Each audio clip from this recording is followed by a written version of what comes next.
Tesla Cybertruck announcement from Ford giving a turbo boost to Tesla's stock price in what has to be one of the great surprises of the year on Tesla.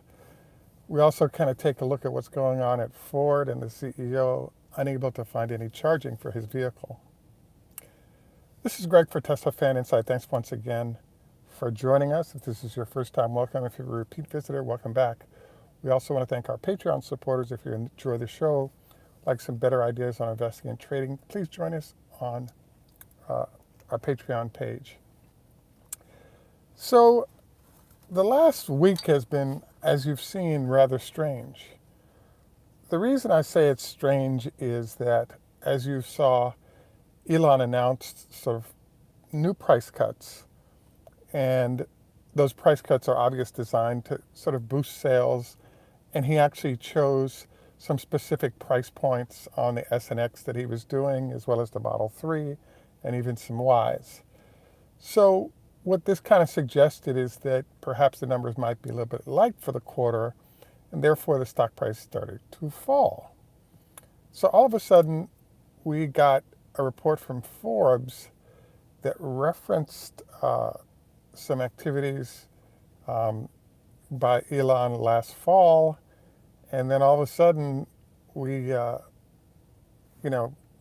number one, we had the Forbes announcement. Number two, we also had this announcement of, trucks on semis being moved theoretically to be sold on the Cybertrucks. What we kind of learned was that the truck movement right now is sort of finishing off the crash testing and then starting to get ready to actually do deliveries, but we're quite not there. Now, what's very strange about all this is that Elon actually announced that we should start seeing some production, not scale production, by September with deliveries.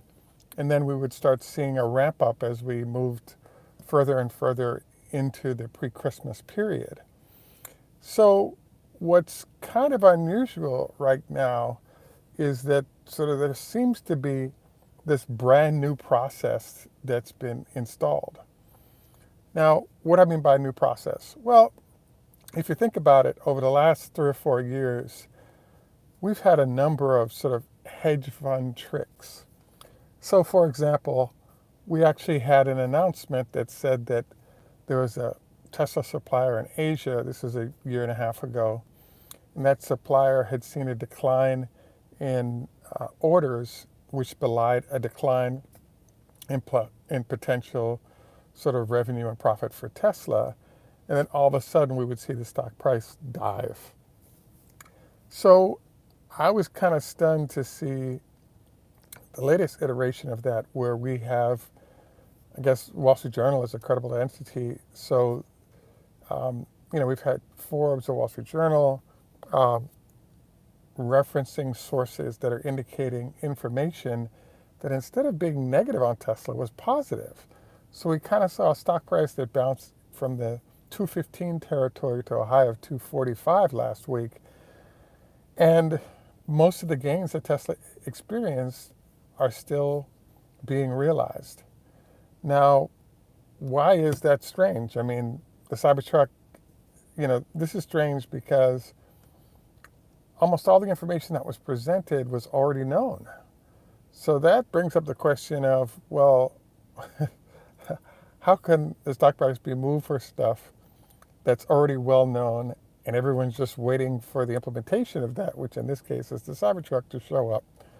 Well, the answer is that's kind of what happened. So until we get more information to help flesh this out, we have to roll with the data that we have, which is, the Cybertruck is the most heavily watched entity in terms of an introduction of vehicles for the last 5 years.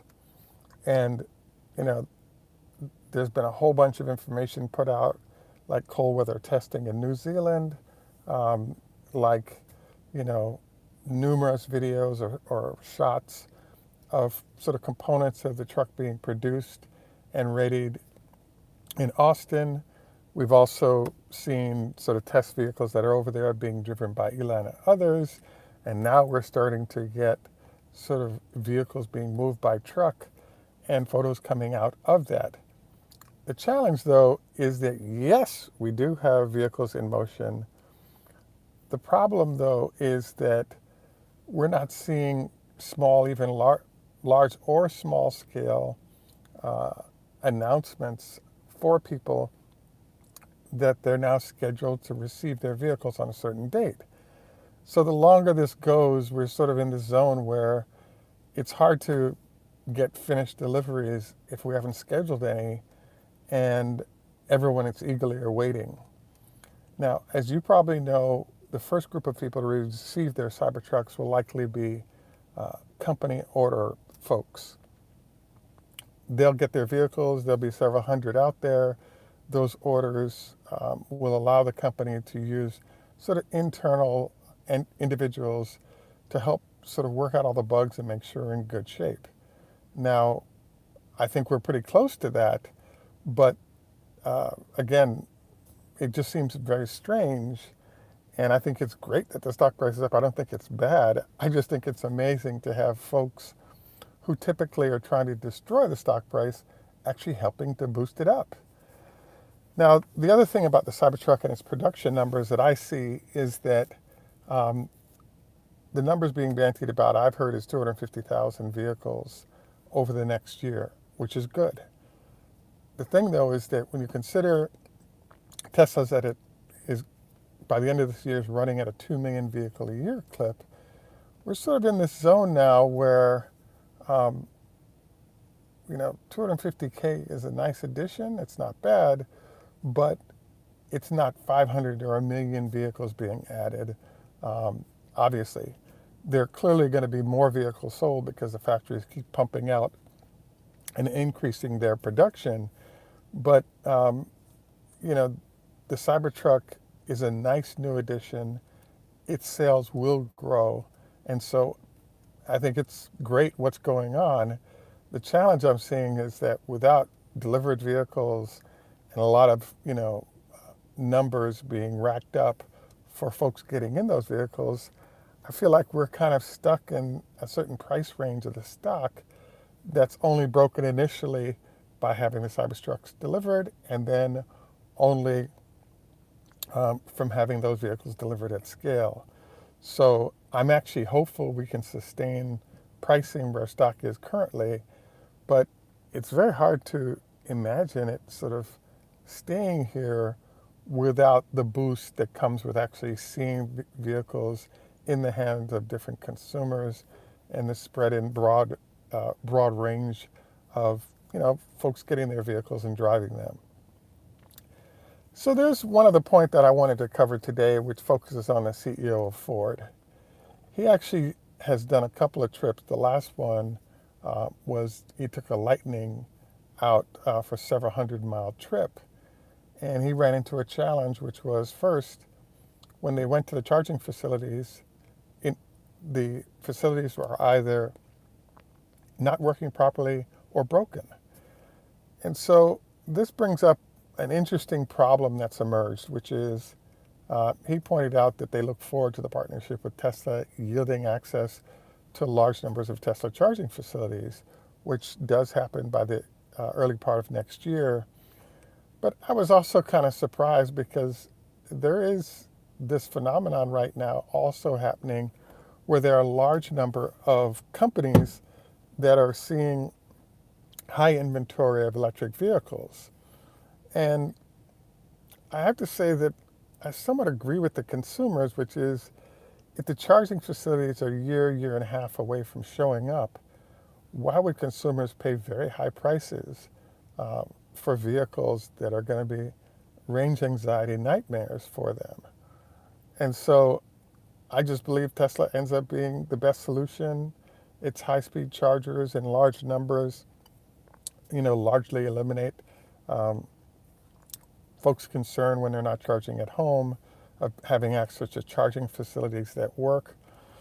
So I still see Tesla in a very strong position, and I'm really surprised at the lack of any other outside effort by the large entities to add to the charging networks to allow consumers to more comfortably own their EVs.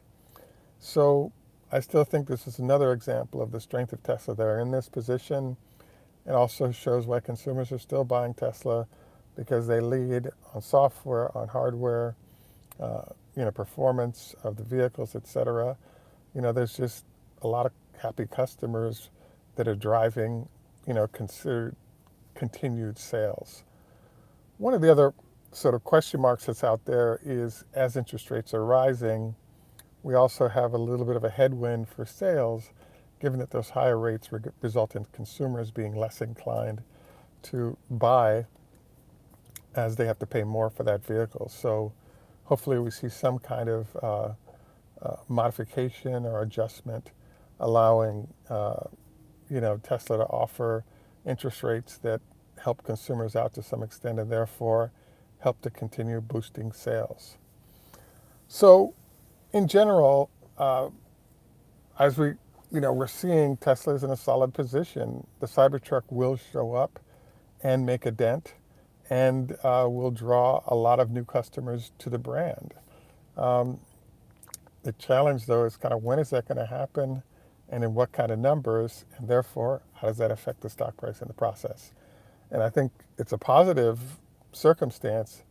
It's just that it just seems very strange for all of that information to end up driving the stock price with it having come from another entity other than the company and all the other resources that have been trumpeting the same information over time. So we really look forward to your comment on this. I wanted to note to you today that I had a chance to speak with a psychiatrist, and she recommended a book called Your Body Knows the Score. So there are a number of books reference Frankl on the meaning of life, etc. And I just wanted to encourage you guys to check this out as a possible enhancement. It's not necessarily a health tip, but we're sort of getting into the mental health zone, and I think that that's as important as anything else. Don't forget your 25 leg lifts, 20-minute walk each day, and no fried foods once a week, preferably. Anyway, once again, thanks for joining us. This is Greg for Teslafaninsight. Tschüss, au revoir, Hitrot, Hoda, Fezraj, Ni Hama, Kambawa, Japanese, Namaste, Hindi, and in Jamaica we say enough respect, walk good. Thanks for joining us. Have a great day, and bye for now.